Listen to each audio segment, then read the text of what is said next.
Has the U.S. government and other governments been covertly working with extraterrestrial beings, demons, for decades, working towards some secret end? Why is Tucker Carlson, Fox, and other news outlets and congressional hearings all talking now about aliens more than ever? And what is the U.S. government about to disclose regarding aliens? L.A. Marzulli, you understand the end-time prophecies as in the days of Noah, the great coming deception, strong delusion better than anyone I know.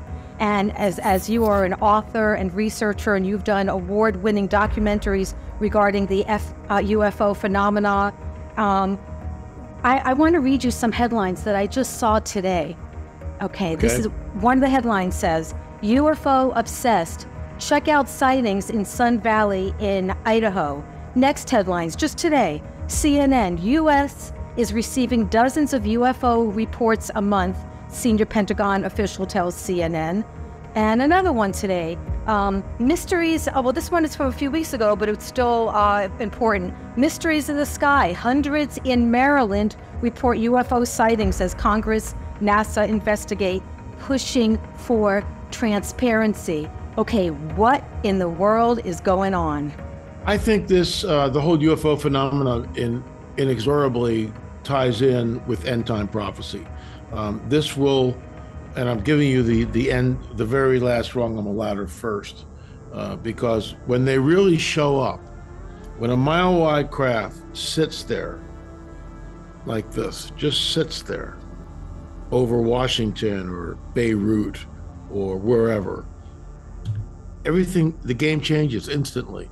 We are tied together via the internet and the satellite network that is over the planet. We are tied together for the first time in history in ways that mankind has never been tied and linked together. It's unprecedented. So you get a craft that's hovering someplace and just sitting there via the movies that we see, like Independence Day and all this other nonsense. Predictive programming is what it is, in my opinion. It's a game changer. It changes everything. The entire planet will stop what it's doing and focus on this. I believe the revealing will happen after a nuclear event on the planet. Right, and there'll be a nuclear event. Right, and we're going to be getting to what you believe is going to be the end game of what they're going to be saying, but I don't want to say that yet. Yeah, we'll wait. Yeah, well, but the conditioning. I mean, in one of your books that we're offering with that whole collection, and we'll talk about the collection later, is, I mean, you name all these different movies, all these different TV shows. I mean, right. I remember, seeing reruns of My Favorite Martian. Of course, it tells my age. Hello. And, Mork and Mindy. And then, of course, all these other movies. I mean, there's been a conditioning going on forever for people to be thinking about this. But you call these rungs like, but the thing is, all of a sudden, lately, wow, what would you say in the last 5 years? When has it started getting like every moment? It starts with rung number one, and I've got my notes here, which I need, because originally there were only like 5 or 6 rungs, but now we're up to like number 17. So I'm watching Tucker Carlson, and Tucker Carlson, this is in December of 2017. Before I get to that, in our film, the very first UFO film in the series, I sit down with Paul McGuire in 2016, and I asked Paul, in your opinion, when do you think we're going to see disclosure? And McGuire states in 2016, on the record, it's on film, I have it. We show it in the very first UFO film in the what is now 6-part, which will eventually be a 9-part series by the end of the year, okay? McGuire looks right at the camera and says, well, it's either going to happen in 2016 or no later than the end of 2017, we're going to have some sort of disclosure. And we did. So in 2017, in December, on Tucker Carlson, Tucker lead in. It's a Friday night. It's the last interview. And Tucker leads in by saying this: UFOs used to be the stuff of conspiracy theorists and tinfoil hat wearing people. Why is it doing this? I don't know. I apologize. It's I guess okay. if I when I do this, stuff comes down. But anyway, it's very distracting. It's on my end. So Tucker says this, that UFOs used to be the stuff of conspiracy theorists, tinfoil hat wearing people, but maybe we shouldn't think this anymore. Commander David Fravor, former F-18 pilot, joins us now. And Commander David Fravor, welcome to the show. So now you've got Tucker here, Commander David Fravor here, and over here you've got footage of what was the tic-tac shaped object hovering over the Pacific Ocean, which Fravor and the crew have been looking at this thing via radar for about 2 weeks. So David Fravor and his wingman, who's actually a female pilot, they're dispatched to go with F-18s. I mean, these things are, really fast planes, and go check this thing out. So Fravor is on, and he describes the tic-tac shaped UFO. They're showing the camera footage of a UFO. And eventually, towards the end of the interview, Tucker asked Commander David Fravor, in your opinion, what was this? And Fravor looks right at the camera, Janie, and says, whatever this was not from this Earth. Because Tucker asked him, could it be Russian? Could it be Chinese? And Fravor says, no rotor wash, no rotor wash at all, no signs of any type of propulsion system, no wings, no nothing, just a tic-tac shaped object. And, Tucker really held his feet to the fire, and Fravor made the rounds. Eventually, Commander David Fravor is on 60 Minutes. He's on 60 Minutes, and his wingman, who's the female pilot, is there with him. And she was very reticent to come on, but she does. So now we've got two witnesses to this event. And Tucker asked Commander David Fravor, in your opinion, when this thing sped away, how did it leave the scene? And Commander David Fravor, like a bullet out of a gun. So we're looking at something that travels like this, bam, and I've seen that once when I was 12 years old, when it went straight up. I mean, these things move at like a bullet out of a gun. That's how they move. So, and the G-forces, Tucker gets into that with Commander Fravor. The G-forces alone would crush a pilot. So what's going on is, and this is the work of Bob Lazar with the propulsion system, here's the craft. There's a gravity wave. And the gravity wave is bending space and time, and the craft is being pulled. So there is no gravity. There are no G-forces. Now, that's theoretical, but that's what we think is going on. Right, so it's fallen angel technology. Fallen angel technology, correct. Okay, so that was the first rung. So then what's the second rung? The second rung is Luis Elizondo, who was part of ATIP, which was a government-funded, secret government funds. It's like, how does this work? And you'll notice that pretty much everyone we reference is military. So it's a controlled narrative, in my opinion, by the military-industrial complex, who's now leaching this out. Something has changed. The old guard, I wrote a paper on this, the old guard is dead. The old guard back in 47, it's a weather balloon that crashed in New Mexico. No, it's not. Number one. Number two, if you got too close, they would take you out. And I believe that they did that. I really do. You were threatened, they would take you out. You'd wind up with a heart attack or cancer or whatever. And we see a lot of ufologists, specifically in the 90s and the early 2000s, taken out. They suddenly come down with a brain tumor and they're dead. David Flynn is a perfect example. I'm not saying David died, surreptitiously, but I guess I am saying that I suspect foul play here. I just do. So the old guard is dead. Ramey, right now in 2017, he'd be 140 years old. General Ramey was the one that came out, and originally when the Roswell Daily Record, let me just get you a prop here. When the Roswell Daily Record, this was the headline. This, of course, is a reproduction of the paper. I keep it on my desk right here. There it is. So that's the original story from the Roswell Daily. Less than 48 hours later, General Ramey says, excitement not justified. Bum, bum, bum. So there you go, headlines. General Ramey empties the saucer, saying basically it's a weather balloon. So this starts the canard. This starts the official story, and they march Jesse Marcel Sr. out and show him. It's a press conference. He's the patsy. They make a fool out of him, and this is why number 7 and number 8 in our ongoing UFO series is to exonerate the Marcel name. Now, let me just, those news articles were from what year? Oh, this is 1947. Yeah, see, I find that very interesting because now we're talking about Bible prophecy coming to pass and how this is the coming great deception. And then 1948, Israel becomes a nation. It's like a whole bunch of prophecies, converging at the same time.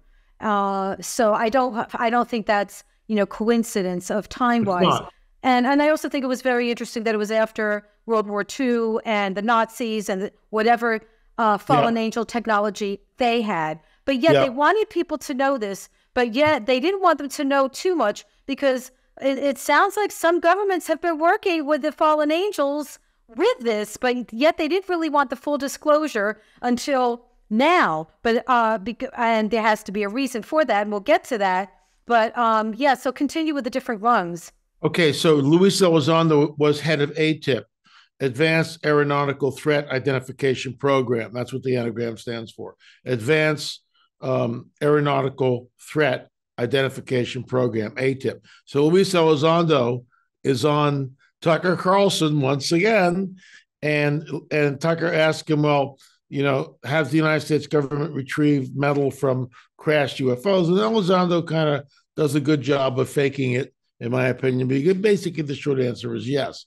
Have they tested the metal? Well, Tucker, we're not at liberty to say that I've taken my NDA, but we are looking into it. We've got metal, and we're going to test the metal, but the materials are not from this earth. That's the second run. Then a few weeks later, October 9th, Christopher Mellon is on. It's actually before that, and it's in, I believe, 2018. And Christopher Mellon, who's on Tucker again. Yeah, on Tucker, and Mellon is CIA, former CIA. So these are all government players, all right? There's no one like me on the show at all. They're all government players. And Mellon comes on and states, we've tested the metal from the crashed UFOs. It's got isotopic ratios not found on this Earth. So the cat's out of the bag. So, you got Fravor, Elizondo, Christopher Mellon. Then you've got the Pentagon to release off-world vehicles not made on the surface. So the Pentagon now comes out and they state, a leaker from the Pentagon, a whistleblower, states that the Pentagon has off-world vehicles not made on this earth. Well, for those of us in the field, we've known about this from Bob Lazar in the 90s. You did, right.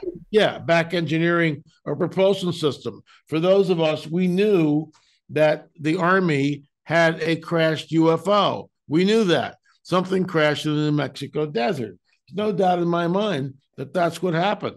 So the fifth, the Pentagon, and this was a really funny chapter to write, the preliminary assessment of UAPs. So notice also that they've changed the verbiage from UFO, unidentified flying object, to unidentified aerial phenomenon.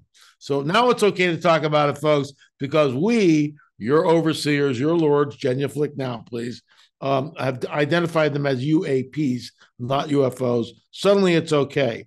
Out of the 144 cases that they examined, only one they threw out. So you got 143 cases that they weren't able to figure out what they were, all right? And you only have 9 pages of information on the greatest event in all of human history, other than the resurrection of Jesus of Nazareth, our Messiah, okay? So that's it. You get 9 pages. And what's amazing about this, it goes right along. Now we're in 2021, December. NASA, never a straight answer, is hiring priests to study the theological ramifications of alien life being disclosed. Oh, right, which their end game, which we're still not getting to yet, but keep on going. So why does NASA decide to hire a bunch of priests? Because the Catholic religion is the largest Christian denomination on the planet. Evangelicals are evangelicals make up about 43% of the United States population. Catholics make up, I think, around 28% of the United States population. So you've got this, we're a Christian nation.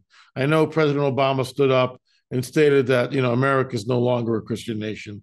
Well, what do you base that on? Because you say this, Mr. Obama, Mr. President? I mean, why should we believe this?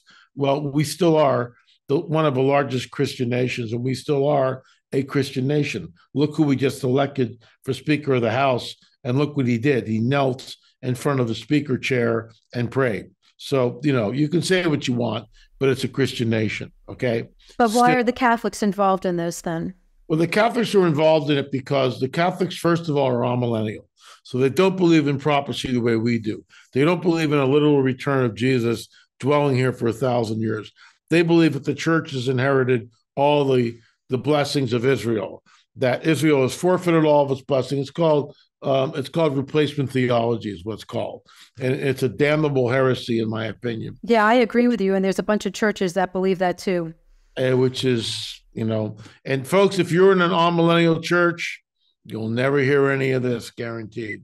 You'll never hear a peep about anything that Janie DuVall and I are discussing here. Not a peep. So Gary Nolan is on Tucker Carlson once again, and he's saying that people who are taken aboard these ships, okay, often find, or around the ships for any length of time, wind up with brain anomalies. And he shows what the radiation can do and how their brain scans are different from a normal human being. Once again, on Tucker Carlson, the eighth rung, Tucker has two butchers on the program, which are talking about cattle mutilations and how they believe that this inexorably links back to the UFO phenomenon. And they get into it. They talk about this stuff. That's my wheelhouse.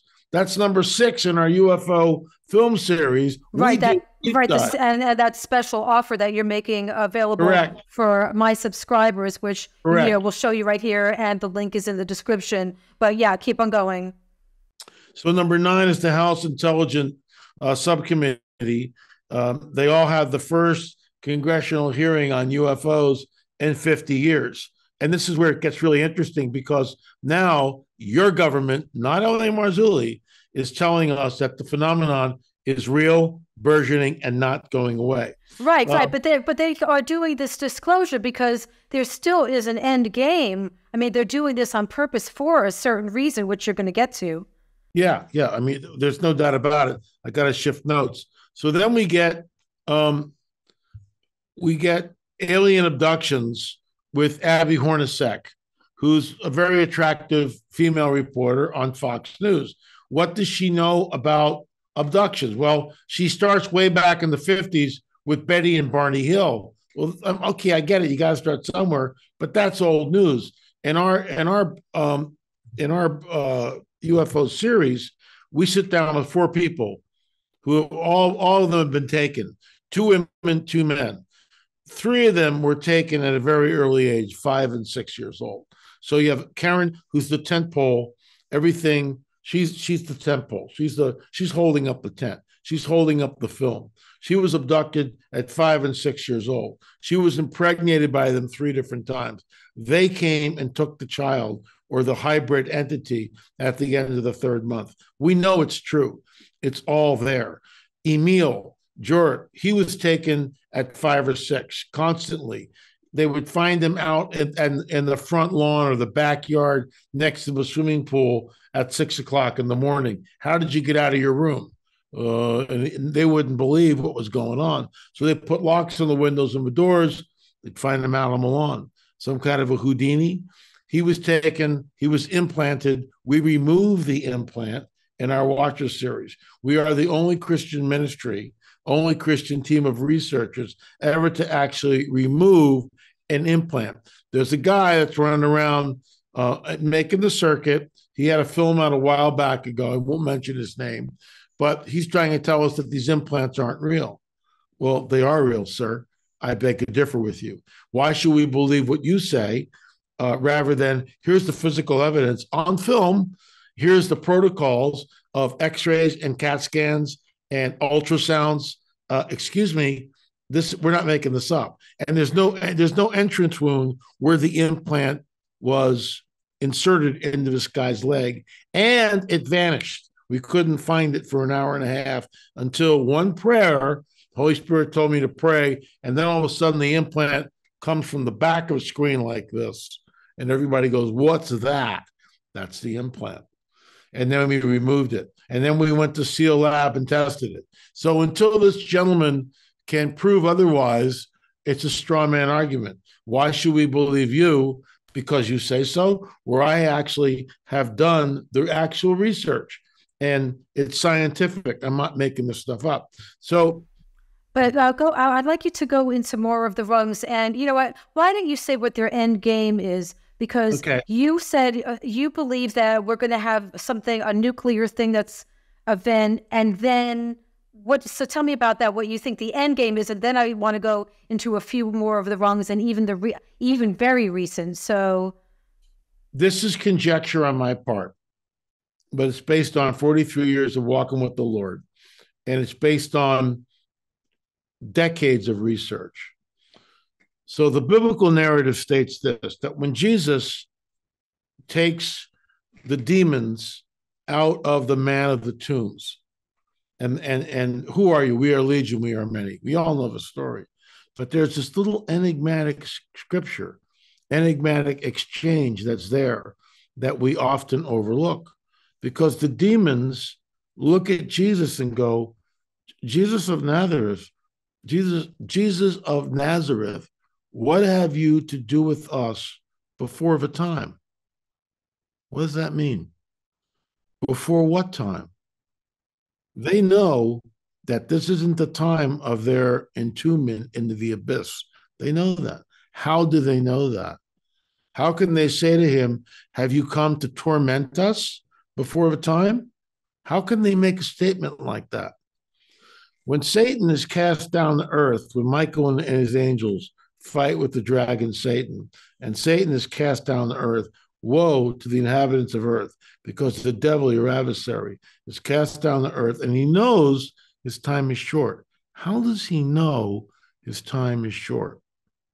Why is it that after World War II and the detonation of two nuclear devices, one at Hiroshima and one at Nagasaki, that's when we see them show up in great numbers? Oh. Right? Oh, okay. Keep on going. Right? That's when they show up. Why is it when we launch an intercontinental ballistic missile, we show this in the UFO film number 2, here's the missile going like this. The UFO appears, voonk, and it's flying all around and disables the missile, and it falls to the earth. Why is it that number 14th rung, Robert Salas at the Malmstrom Air Force Base up in Montana, a 60-foot wide UFO hovers over the gate? Robert Salas is in charge of 9 intercontinental ballistic nuclear missiles, and they shut the missiles off like that. Why do they do that? Why are they obsessed with nukes? I believe, and this is conjecture, it was based on lots of research, and I gave you earlier the 2 scriptures. The enemy can see through time in ways that we can't, but he's not all-knowing. But they know. The demons in Gadara, the man of the tombs, know that, have you come to torment us before the time? They know what it looks like, and this isn't it. They know that the window of time that they're in is not the time of the end. They know that somehow. Satan, when he's cast to earth, he knows, oh, time is short. I'm in it. Now what? He knows. He knows what it looks like. But he still doesn't understand and see through time the way the Lord does. Only the Lord knows the beginning from the end and the end before the beginning. Malmstrom Air Force Base, they are obsessed with nukes. Is it possible that they are being restrained? Something if they just don't move with impunity. In some ways they do, but in other ways they just can't go, we're here. They can't do that. Is it possible what they are waiting for is a nuclear event? And I'll tell you why I believe this is what they're waiting for. For the first time since the Cold War, we have heard from different nations on the planet the overt saber rattling that if you do this, we will use tactical nukes against you. It's the first time in decades we've heard this public statement by leaders of different nations threatening the use of nuclear arms, including but not limited to Russia. I think the Iranians have hinted at it, perhaps. The Israelis have the Samson option. I mean, it's nations in Eastern Europe have hinted at that. Russia has threatened it openly. We will use nukes, tactical nukes. Could it be, and this is conjecture, but this is a scenario. And the late David Flynn and I talked about this, and this is what I think happens. A nuclear event happens somewhere on the planet. Our world is linked together via the satellite network, which encompasses the Earth. We're all inexorably linked together in ways that's never been since the history of the world. So when COVID hit, everything was COVID 24/7. That's all we saw. The grid system was up and running. This is what controlled narrative. You have a nuclear event go off anywhere on this planet. You have a nuclear device go off. You have a nuclear event. It's the whole grid will be lit up. This is all we're going to see 24/7. This creates the greatest collective fear that humankind, has ever experienced together. Collectively, we're experiencing it together. It's not Hiroshima or Nagasaki, where they exploded and days later, here's the paper or whatever. No, it's live, it's in your face, the grid is lit up. And what will they say? They will say that, and this is the end game. This sets up the one world government, the one world religious system. I heard this 50 years ago. That when they show up, they will say that the fundamentalists, we took certain people off the planet because they were not ready for this paradigm shift in consciousness. So we took them off world. That's the rapture of a church. Now, I heard that 50 years ago before I was a Christian. I was 23 years old. I heard this. Before I was a Christian, before I ever knew what the rapture of a church was, I heard this, that they were going to take, so-called ET, we're going to take these pesky fundamentalists off world because we weren't ready for the paradigm shift. This revealing of a so-called extraterrestrial, which are not ET, this is the fallen angels, this is the coming great deception, this is the strong delusion, this is Satan coming with all signs and lying wonders. I think I made that really clear, okay? These are not the good guys. They will say that contrary to Darwinism, we created you. We genetically manipulated early man. We started the world's civilizations. We gave you the religions of the world. Now, at this critical juncture in human history, critical juncture, we have come to usher mankind into a golden age. Don't worry about those people that we took off the planet. They're in a better place.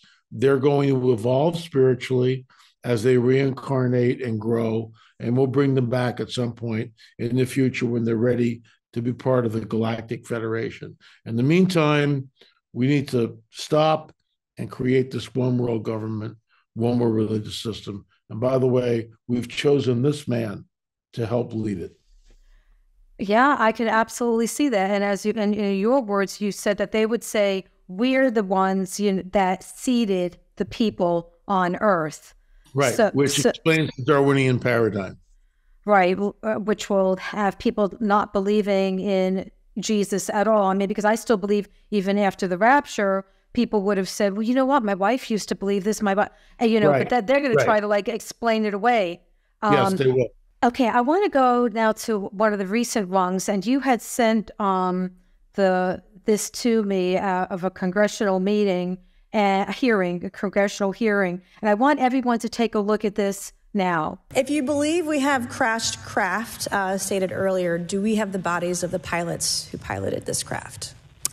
As I've stated publicly already in my News Nation interview, biologics came with some of these recoveries, yeah. Were they, I guess, human or non-human biologics? Non-human, and that was the assessment of people with direct knowledge on the program I talked to that are currently still on the program. Okay, L.A., what do you think of that congressional hearing? Well, this is David Grush, and I'm a student of body language. So if I'm lying, my eyes will dart away. I'll duck my head like this. I'll turn away. David Grush doesn't do that. Grush, let's say this is a microphone. Grush gets up like this. He's in front of the mic. He's looking up at Representative Mace.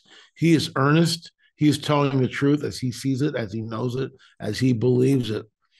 And when Representative Mace asks him, David Grush, did the United States retrieval team, were there any occupants on board these craft?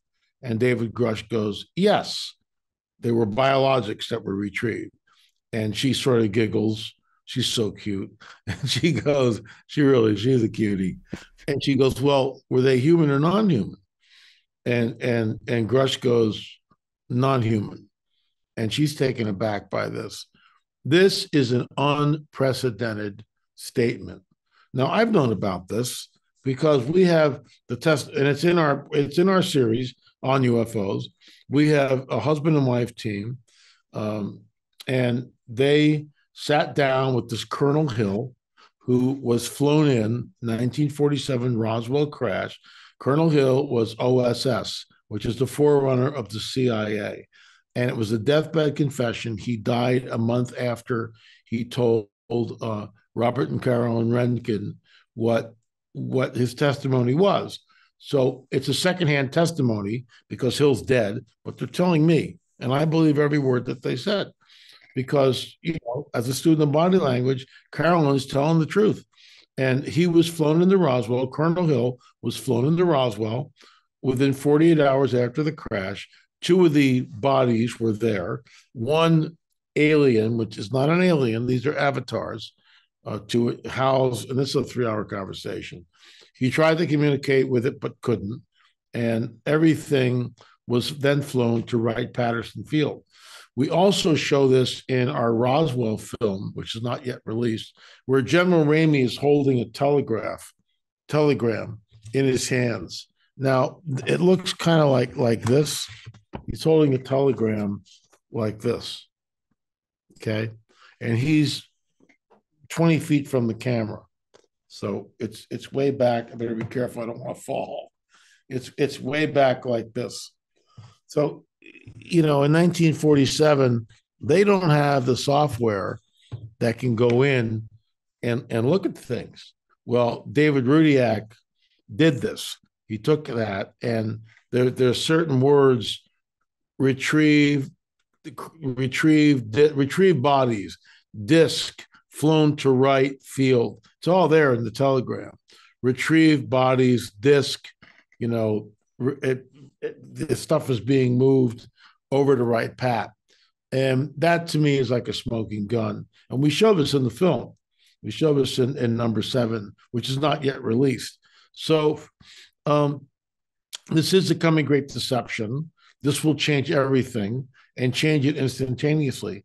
And the church, unfortunately, is absolutely asleep at the wheel. Why? Because of replacement theology, because of the amillennial viewpoint, which is why if you're in an amillennial church, you'll never hear anything about this. Right. And the thing is, these rungs that you're talking about, they're getting more and more, and there are a whole bunch of people asleep, like you said. But I mean, that's one of the reasons why you're making this special offer available to my subscribers. So can you just explain what the offer is? I will, and it's only available to your subscribers. When you go to my website, you cannot find that. Right. So you have to look in the link in the description. Right here. That's right, it. in the description, and there's a special link where you will get like the special pricing. So what's in this offer? The pricing is unbelievable. It's a really great deal. You get the 5 DVD box set, so you get all UFO films 1 through 5. Number 4 is worth the price of admission for the whole thing. That is the deep dive on the abduction phenomena. 5 is crop circles.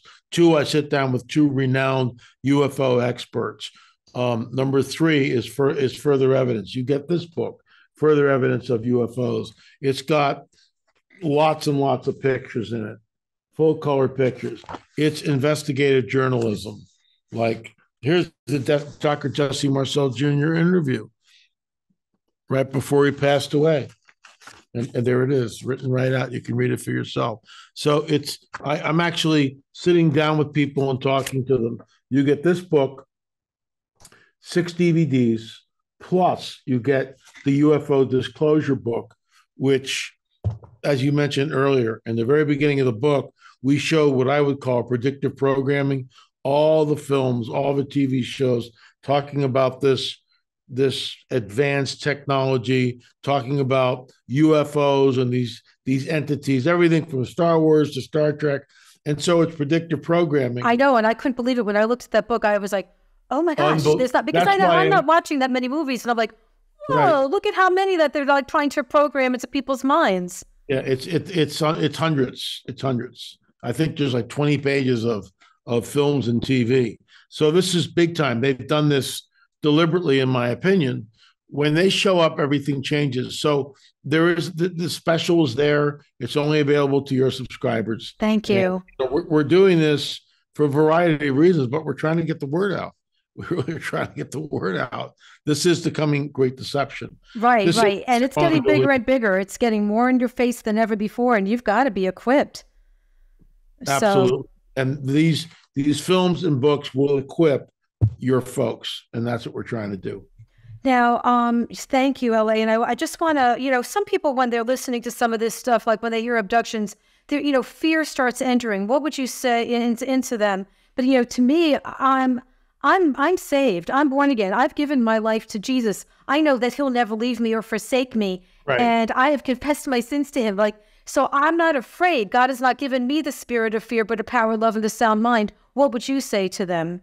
I would say exactly the same thing. We've not been given spirit of fear, but of love, power, and a sound mind.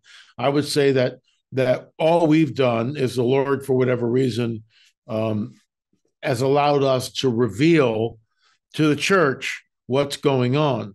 I remember I was doing this, 30 years ago, and I was being laughed at by my brothers and sisters. Not so much anymore. There was several people who wouldn't give me the time of day at several big conferences, and now they come up and ask questions because they realize that, whoa, this thing's coming down. I better pay attention. So things are starting to change, but unfortunately, most of the church is still really asleep and won't even address it, which is incredibly unfortunate. The other thing is there's a saying I came up with several years ago. We go up, they come down. We go up, they show up. And that's what I'm going with. I think the rapture of the church, there's going to be a nuke, and then either there's that thumbs up. I know, and we're not doing that. The editor is not doing that. Yeah, I have no idea how this is happening. It's obviously on my end in my computer, but something's triggering it, and I don't know what. So anyway, I think it's a nuke first, event. Right? Yeah, yep. A nuclear event, the rapture of a church, and then they show up. And ushers in the time of Jacob's trouble, the time of the end. Right, and then again giving that explanation of saying we're the ones who seeded the world. Exactly, we're the ones who created all life on this planet, which is an outright lie. Right. In the beginning was the Word, and the Word was with God, and the Word was God. He was with God in the beginning. All things were created by Him, and without Him, Jesus, was not anything made that was made. That's the truth. That's the truth. Absolutely. Well, thank you, LA, again for another amazing program and amazing information. Thank you. Thank you.